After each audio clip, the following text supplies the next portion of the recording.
جبت لكم بريوات مالحين بجوج حشوات مختلفين. تبعوا معايا الفيديو من الاول حتى الاخر باش ينجحوا معاكم. غادي نعطيكم نصائح والاخطاء اللي تجنبوها، وما تنساوش تخليو لي الراي ديالكم في التعاليق. السلام عليكم، مرحبا بكم في مطبخ امينه. الاقتراح ديال اليوم بريوات مالحين بالشعريه والكفته. غادي نبداو على بركه الله بالمقادير وطريقه التحضير. عندي هنايا بصيله صغيره مشلطه، عندي هنايا زبيده، معلقه صغيره د الابزار، وعندي معلقه صغيره د الملح، الملح دائما تيبقى على حسب الذوق، وعندي هنايا جوج معالق ديال زيت نباتيه.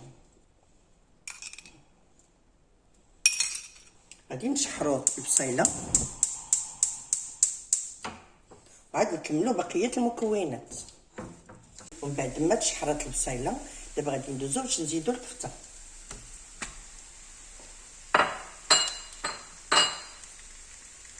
غادي نضيفو لها هذه عطريه ديال الكفته، وتبقى الكميه على حسب افراد العائله. هنا غادي نزيد معلقه كبيره ديال القزبر المدموج، وغادي نشحروا هاد الكفيته مع هاد البصيله. عاد نكملوا البقيه ديال المكونات. ومن بعد ما شحرنا هاد الكفيته غادي نزيدوا لها معلقه صغيره ديال الهريسه، تقريبا معلقه كبيره ديال دانون طبيعي، ونشحروها. وغادي نضيفوا الجبن. هنا عندي جوج ديال الجبن المثلث وجوج ديال الجبن ساندويتش.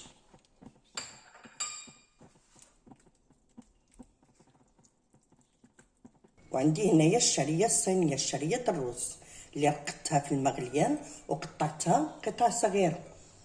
غادي نزيد عليها معلقه صغيره ديال الاعشاب المنسمه.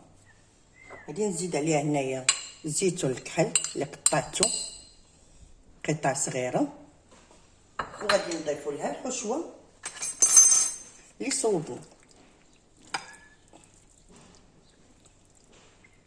غادي نخلطوا العناصر كلهم باش ندوزو عاد باش نوجدوا الورقه ديالنا باش نطويو البريوات. ومن بعد ما بردات الحشوه ديالنا غادي ندوزو باش نعمروا البريوات. انا خديت الورقه وقسمتها في النص. انا عندي هنايا البريوات صغار، خديت الورقه صغيره. غادي نبداو على بركه الله.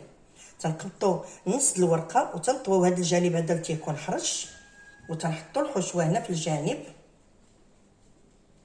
وتنديروا شويه ديال الجبن وتنبداو تنلويو بهذه الطريقه هذه. واللي بغات دير البريوه كبيره تاخذ الورقه كبيره، ومن الاحسن حتى ديروا الحشوه وطيبوها وتبرد عاد جيبوا الورقه باش ما تقطعش ليكم. وهكا غادي تجيكم البريوه ناجحه وما تقطع لكم لا ورقه لا والو وما تعذبكمش. تنشدوها هنايا بشويه ديال الدقيق وتتكون هكا البريوه ديالنا جات على هذا الشكل هذا.